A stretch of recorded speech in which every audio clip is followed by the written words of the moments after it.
BJP के रियासती सदर बंडी संजय ने चीफ मिनिस्टर चंद्रशेखर राव को चैलेंज किया कि वो गुज़िश्ता 9 वर्षों के दौरान तेलंगाना की तरक्की पर मुबाहिस करें। उन्होंने कहा कि बीजेपी की तरफ से मरकजी वजीर किशन रेड्डी इस मुबाहिस में हिस्सा लेंगे। उन्होंने करीमनगर में मीडिया से बात करते हुए कहा कि चीफ मिनिस्टर को मुबाहिस के लिए आने की ज़रूरत है। उन्होंने बताया कि चीफ मिनिस्टर केसीआर को चाहिए कि उनकी हुकूमत और मरकज़ की जानिब से रियासत को दिए गए फंड्स पर मुबाहिस करें। बंडी संजय ने मुतालबा किया कि केसीआर ये वजाहत करें कि गुज़िश्ता इंतखाबात के दौरान किए गए वादों की तकमील में वो क्यों नाकाम रहे और वो 5 लाख करोड़ रुपए का खर्च किस तरह अदा करेंगे।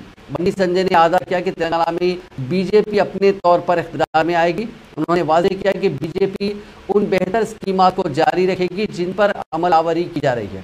उन्होंने बताया कि बाज़ तब्दीलियों के साथ बीजेपी धरानी पोर्टल को भी जारी रखेगी। उन्होंने रीमा किया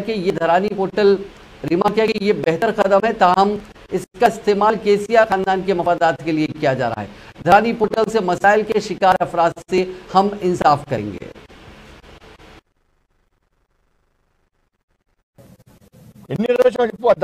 రాష్ట్ర ముఖ్యమంత్రికి కేంద్ర జేబులోకి వెళ్ళి ఇస్తుందా అంటున్నాడు. మీరు జేబులోకి వెళ్తున్నా ఇలా ఫామ్లో ముద్ర కొట్టినా అదే మేము కట్టిన ప్రజలు కట్టిన పన్ను విషయంలో మేము కట్టిన పైసలు పన్ను కట్టినాం.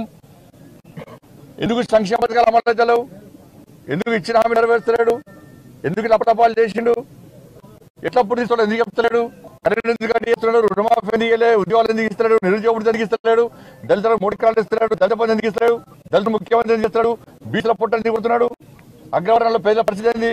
పేదల పరిస్థితి ఏంది? వాళ్ళ